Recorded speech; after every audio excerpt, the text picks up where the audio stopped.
All right, we're going to be talking about the principles of design now that you have learned about your elements of art. And the principles of design are the way that we organize the elements of art in order to make art. Balance is our first element, and there are 3 types.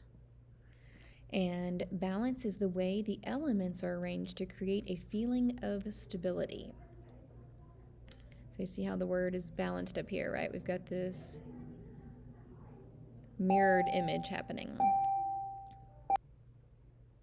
Symmetrical balance is the first type of balance we're going to talk about. This is a painting by Leonardo da Vinci, another one of our Ninja Turtles. So now we have learned about Michelangelo, Raphael, and now Leonardo. And basically what that means is if we take this painting and divide it vertically down the middle, it's going to look very similar to both sides. We're going to have the same amount of people on the left as on the right. We've got our figure in the center, that is Jesus. This is a painting of the Last Supper. And Leonardo was really good at doing symmetrical balance. All right, so symmetrical balance, the parts of an image are organized so that one side mirrors another. If we divide it in half, so even the arches up at the top, if we divide this in half, we've got arches to the left and to the right. Same thing with the doorways on the left and the right, they match. All right, so symmetrical, the same. Asymmetrical, here's a picture, here's an example of a painting by James Whistler. Asymmetrical is when one side of an artwork does not reflect the design of the other side, but it's still visually balanced. It doesn't feel like one side of the artwork is heavier than the other. It doesn't feel like the artwork is going to tilt because there's too many things on one side and not enough on the other. So we've got this long black curtain on the left, and we've got her wearing this long black dress. And because of the angle, the diagonal and curved lines of her dress, how it's angling this way, it is balancing the long black curtain on the left. And then this painting right here in the middle is also helping to balance so there's not this big giant empty space here. So this is asymmetrically balanced. It is not the same when you divide it down the middle. All right, so this is radial balance, and this is when design radiates from a center point. So think of a flower, a bicycle tire, a snowflake, right? They all radiate from a center point.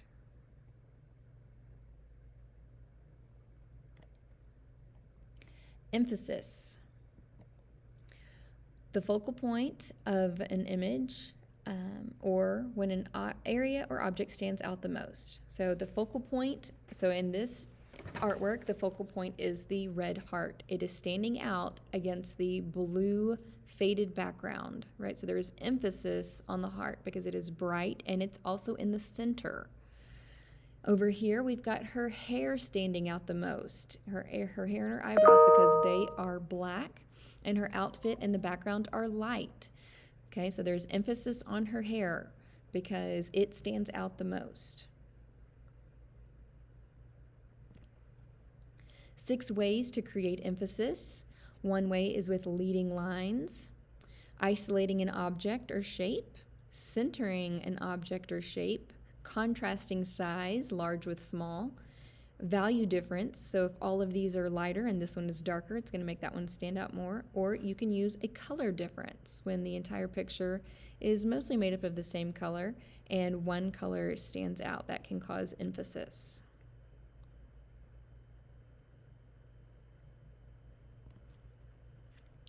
Harmony. This is an artwork by Johannes Vermeer. He also is the one who created The Girl with the Pearl Earring. If you've seen that painting, it's a pretty famous one. Harmony is when all the elements and principles work together to create a pleasing image because the artist is using similar colors, similar shapes, and sometimes similar lines.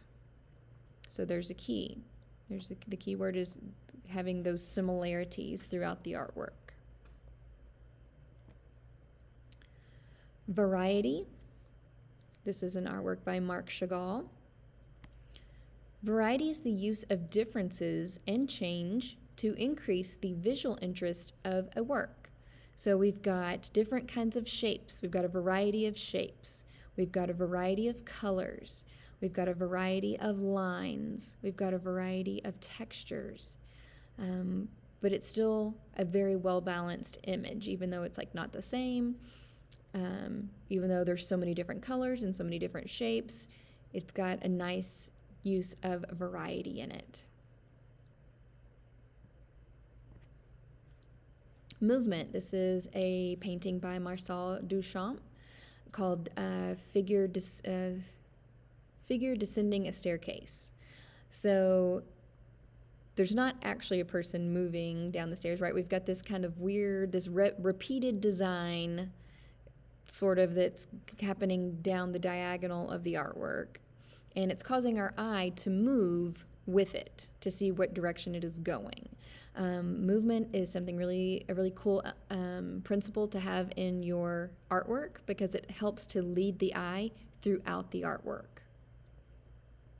All right, so movement is a repetition of elements. So if there are repeating shapes, repeating lines, repeating colors, that's what that means. Elements refers back to our elements of art.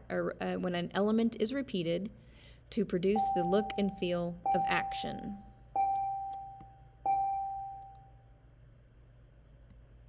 Here's another painting by Vincent van Gogh, Starry Night, that we looked at to talk about texture. We're going to look at it again to talk about movement. The way that Van Gogh uses his marks, it leads our eye across and throughout the artwork. It causes our eye, these lines cause our eye to move across the artwork and through the painting and across the painting, okay? Because the lines are directional. Pattern. Repetition of a design. So think of what's called textiles. Textiles are your clothing that has a pattern printed on it. So you might have a t-shirt that has a repeated pattern. It's in the same pattern all the way across the shirt. When a specific design gets repeated over and over and over again, not the same, not just using circles, especially if the circles are different sizes, that's not a pattern. It has to be the same exact layout repeated over and over again. A specific design. Contrast, this is sometimes known as juxtaposition, and this is when opposites are placed near one another in an artwork to cause a feeling of tension. You can see this through black and white paintings, like this one of Tupac over here. An artwork could have contrast by incorporating rough and smooth textures together. When an artist uses very light and very dark colors together, small objects with large objects, or two things that just don't belong. So here's an artwork in which the things don't really belong. So we've got this box, and we've got a giant goldfish, we've got a scuba diver sitting on the goldfish, and we have a little pirate ship sailboat thing, right? So these don't go together. This is juxtaposition. This is creating contrast or tension because it's not what we would normally see happening together.